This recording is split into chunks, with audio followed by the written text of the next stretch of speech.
Hey everyone, please hit that subscribe button to join my channel and stay tuned for more stories. When my brother Tyler started his family, I thought helping out was just what sisters do. Tyler Young, my older brother, has a knack for stumbling into chaos, and I was always there to pick up the pieces. A freelance graphic designer, he's got talent, but unsteady gigs that left his finances a wild ride. His wife, Vanessa Young, didn't help matters, working part-time at a retail job while spending like every day was a clearance sale. Their kids, Aiden and Sophia, 6 and 4, are adorable but stuck in their parents' mess. It began small years ago, a late-night call from Tyler, voice strained, saying their power was about to be cut. I sent $200, thinking it was a one-off. Then came the water bill, then another. Soon, I was footing their utilities every few months. Vanessa would text, "Vicky, we're in a pinch, can you help?" I'd sigh, send the cash, and tell myself it was for the kids. Family, you know. Then there was their car, always breaking down, flat tires, dead batteries. Tyler would brush it off, never fixing it. So I paid for repairs, $500 here, $300 there. A reliable car was crucial for Aiden and Sophia, I reasoned. My parents, Robert and Margaret Young, knew I was bailing them out but stayed quiet. Mom would give a nod, as if it was my duty to keep Tyler afloat. Dad just dodged the topic. The bills stacked up, and so did my resentment. Last year, I noticed the amounts climbing. $80 for power turned into $120. A quick car fix became a $1,200 transmission job.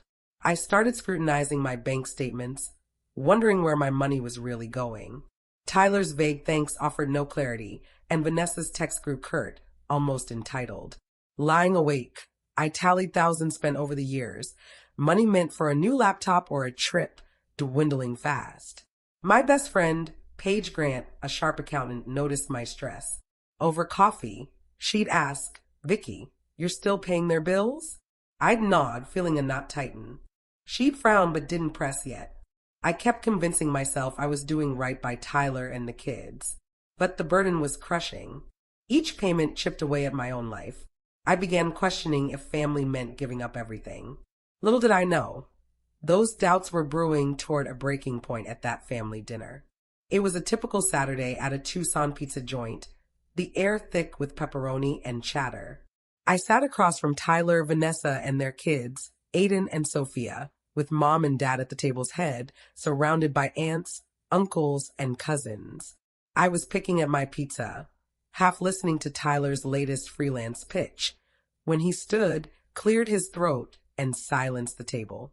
"Vicky's got that nice suburban house," he announced, voice carrying. "She's alone there. Aiden and Sophia need space, a yard, a real home. Vicky should let us move in. Fair, right?" He grinned like he'd nailed a sales pitch. My jaw clenched. Before I could respond, Dad piped up, "Tyler's right. Family helps family." Mom nodded, her gaze heavy on me. Then the clapping started, aunts, uncles, even cousins, cheering like this was a done deal. Aiden and Sophia munched on crust, unaware. My face burned. My house, the one I'd scraped for, my pride, was being treated like a freebie. Tyler stood there, smug, as Vanessa whispered something, her earrings catching the light. I couldn't believe it. After all I'd done, paying their bills, fixing their car, they thought they could claim my home. My heart pounded with rage and disbelief. I didn't plan what came next. It just spilled out. I laughed, not a soft chuckle, but a sharp, slicing one that stopped the applause cold. All eyes were on me. I shoved my chair back, stood, and let it fly. "You think I should give up my house?" I said, voice steady but loud. "For years, I've covered Tyler and Vanessa's electricity, water, car repairs, thousands from my own pocket. And now you want my home?" The table went dead quiet. Tyler's grin faded. Vanessa froze, fork midair. Dad looked away, Mom's lips parted, speechless. A cousin stared at the table, embarrassed, while an aunt muttered under her breath. I kept going, voice rising. "I busted my butt for that house. Late nights, no vacations. It's mine. And you think I should hand it over because Tyler needs it?" I locked eyes with Tyler, who wouldn't look back. Vanessa stammered about the kids, but I cut her off. Enough. You've taken enough. The silence was heavy. Aiden tugged at Vanessa's sleeve, confused. Sophia played with her napkin, oblivious.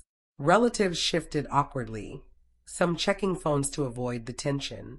I sat down, hands trembling but my mind clear. I'd never spoken out like that, never laid it bare. Tyler tried to laugh it off, mumbling it was just an idea, but the damage was done. The dinner limped on, tense and hushed. Mom tried to pivot to dessert, but the vibe was ruined. I ate my pizza, staring at my plate, unbothered by their stares. For the first time, I didn't care what they thought. I'd said my truth, and there was no undoing it. Days later, Paige dropped a truth I couldn't ignore. We were at a cozy Tucson coffee shop, the kind where baristas know your usual. Paige, ever the no-nonsense accountant, leaned forward, eyes narrowing. "Vicky, I saw something odd on Tyler's social media," she said, voice low but urgent. "He's posting about a new 4K TV. Top tier, expensive. Where's he getting that cash?" My latte froze halfway to my mouth. My stomach twisted. Was the money I sent for their bills funding a TV? I tried to shrug it off, saying maybe Tyler landed a big gig. But Paige wasn't convinced. She showed me his post, him grinning in front of a sleek, giant screen, Vanessa posing beside it, captioned "Living the Dream." My chest tightened. I'd been working overtime, cutting my own budget to keep their lights on, and they were buying a TV costlier than my mortgage payment. Paige swiped to more posts, a gaming console, fancy headphones, Vanessa flaunting a designer purse. Each image stung like a betrayal. That night, I sat at my kitchen table, laptop open, digging through bank statements.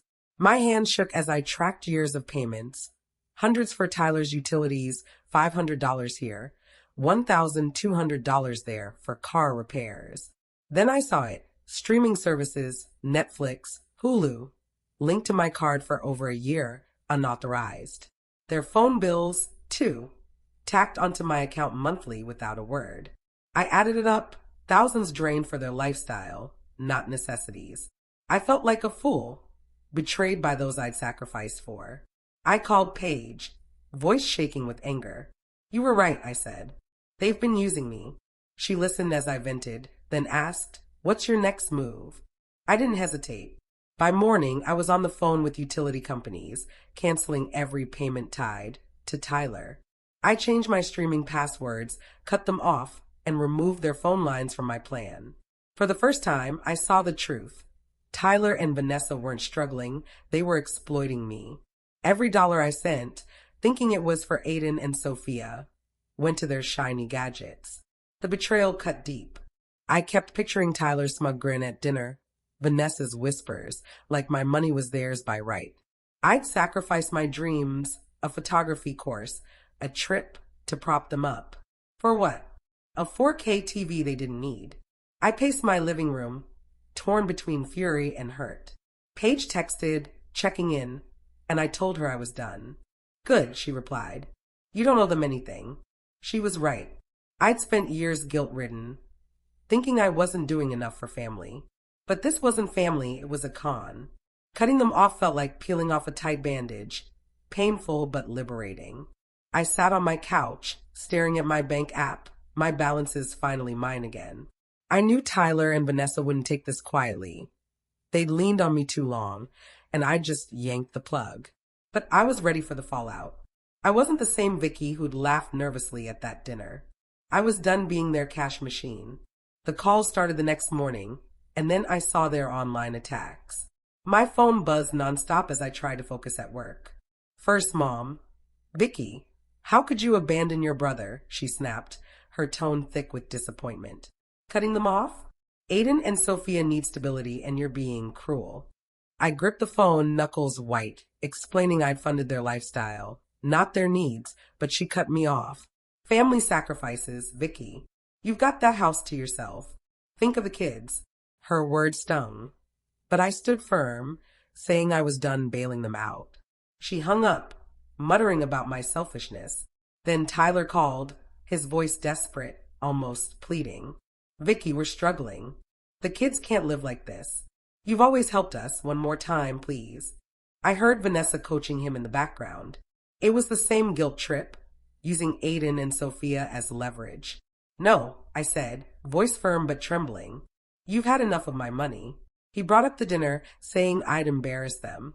But I hung up, heart racing but clear. I wasn't falling for it anymore. Vanessa texted next, a long message claiming the kids were suffering because of me. How can you sleep knowing Aiden and Sophia's home is dark, she wrote. You're their aunt. My stomach twisted, but their post about TVs and purses flashed in my mind. I didn't reply. I'd spent years hooked by their sob stories, but this time I saw the manipulation. Then came the social media storm. Scrolling Facebook, I saw Mom's public post. Some people forget family values, turning their back on their brother and his kids. Shameful. It didn't name me, but everyone knew. Dad shared it, adding, raised a daughter who only cares about herself. Tyler commented, guess some value a house over their nephews and nieces. Vanessa's post was worse, a photo of Aiden and Sophia looking sad, captioned, when family betrays you. My blood boiled. They were framing me as the heartless villain, after I'd paid their way for years. Friends, cousins, even neighbors piled on with how could she and poor kids. I wanted to blast back, to expose their spending, but I held back. Engaging would feed their drama, and I was done with their game. I reported their post for harassment and locked down my profile. My phone kept buzzing, but I shut it off, needing air. Sitting on my porch, watching the Tucson sunset, their words weighed on me. For a moment, I wondered if I'd been too harsh. But their lies, the TV, the purse, reminded me they'd use me. A coworker, hearing about the post, said, families lash out when they lose control. She was right. Their attacks weren't about the kids. They were about punishing me for saying no. I returned to my house, the one they'd tried to claim, and felt peace. I wasn't carrying their weight anymore. Years of guilt, thinking I owed them my life, were gone. I was free. Their online jabs couldn't change that. I knew they'd keep pushing, but I was ready to hold my ground, no matter what came next. 2 months later, reality hit Tyler and Vanessa hard. Paige called during my lunch break, her voice a mix of shock and pity. Vicky, they got evicted, she said. Couldn't pay rent. Staring at the Tucson skyline from my office, I felt a pang for Aiden and Sophia, caught in their parents' chaos, but I wasn't shocked. They'd leaned on my money for years, blowing it on luxuries while ignoring bills. Now the consequences were hitting. Paige shared details from mutual friends and stray posts. The landlord had warned them repeatedly, but without my payments for utilities and their car, they couldn't keep up. They'd moved into a rundown motel on Tucson's outskirts, flickering neon, thin walls, barely enough space for 4. Aiden and Sophia shared a pull-out couch, their toys crammed into bins. My heart ached picturing them confused and cramped, but stepping in would restart the cycle. My parents tried to help, but Dad's pension and Mom's library job couldn't stretch far. They'd loaned Tyler a few hundred, not enough for back rent or a new place. Mom called once, guilt in her voice, asking if I'd help just for the kids. I said no, jaw tight. They need to figure it out. I've done enough. She sighed and hung up. Dad didn't even try. Paige's updates came sporadically. Tyler was scrambling for freelance work, but his flaky reputation didn't help. Vanessa took extra retail shifts, but her pay wasn't enough. They'd sold the gaming console, maybe the headphones, but the cash disappeared fast. I didn't dig for details. It wasn't my job to fix their mess. I focused on my life, signing up for that photography course I delayed for years, capturing desert sunsets in the evenings. My savings grew, no longer drained by Tyler's bills. At night, I'd sit in my living room, the one they wanted, and feel pride. This was mine, earned through my work. I wasn't the villain they'd painted online. I was just done carrying them. Sometimes I thought about checking on Aiden and Sophia, but memories of Vanessa's manipulative texts, Tyler's smug demands, and Mom's accusations stopped me. They'd built their lives on handouts, and now they faced the fallout of that collapsing. Over coffee, Paige said they thought you'd cave, but you didn't. That's on them. Her words solidified my choice. I'd given them years, my money, energy, dreams. Now I was free to live for myself, and I didn't feel responsible for their next steps. After months of dodging their calls and texts, I made it final. I blocked Mom, Dad, Tyler, and Vanessa. My finger paused on each contact, but as I hit block, a weight lifted. No more guilt trips or accusations. I'd been chained to their demands, but I was cutting free. My Tucson house, the one they'd eyed, became my haven, a place to live and breathe as me. I dove into my photography course, driving to the community center twice a week, camera in hand, learning to capture desert golds. My classmates, a mix of dreamers and hobbyists, became a new kind of family, one that didn't demand anything but shared laughs and tips. I'd come home, pin my best shots, cacti against the sky, a soaring hawk on my living room board, each one proof I was building my own life. My savings grew, untouched by Tyler's bills, and I started planning a Grand Canyon trip I'd shelved to fund them. Paige kept tabs on Tyler and Vanessa, though I didn't ask. They were still in that motel, scraping by on odd jobs and selling what they could. Aiden and Sophia were in a new, underfunded school, struggling to adjust. My heart hurt. They didn't choose their parents' mistakes, but saving them would drown me. Tyler worked part-time at a warehouse, his hours spotty. Vanessa's retail shifts couldn't cover much. Mom and Dad, stretched thin, sent occasional groceries, but little else. Their lives, once propped up by my cash, stood in stark contrast to their flashy posts. I felt no triumph, just resolve. Their struggles were the result of leaning on me instead of standing up. I'd paid thousands, utilities, car repairs, even their streaming accounts, thinking it was for family.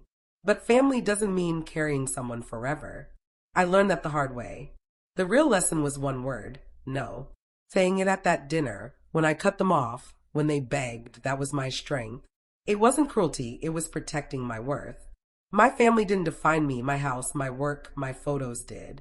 Sitting on my porch under Tucson stars, I'd think about what I'd lost, not just money, but years spent pleasing those who never valued me. I wondered if Mom or Dad regretted their words, or if Tyler and Vanessa saw what they'd squandered. But those thoughts faded. I wasn't angry, just done. Blocking them wasn't vengeance, it was survival. I had no regrets. My life was mine again, and I was living it. Reflecting, I see how family expectations can trap you. You think you owe them because of blood, but love shouldn't cost everything. My story's not rare. Maybe you felt that pressure to give more than you have. The biggest lesson? Boundaries aren't selfish, they're strength. Saying no doesn't diminish you, it makes you whole. Tyler and Vanessa are out there, stuck in their choices, while I'm here, free to chase my dreams. Thanks for listening. It means everything to share this and know you're out there, maybe nodding or feeling ready to stand up for yourself. I'd love your thoughts. Ever had to set a boundary with family? Drop a comment and share your story.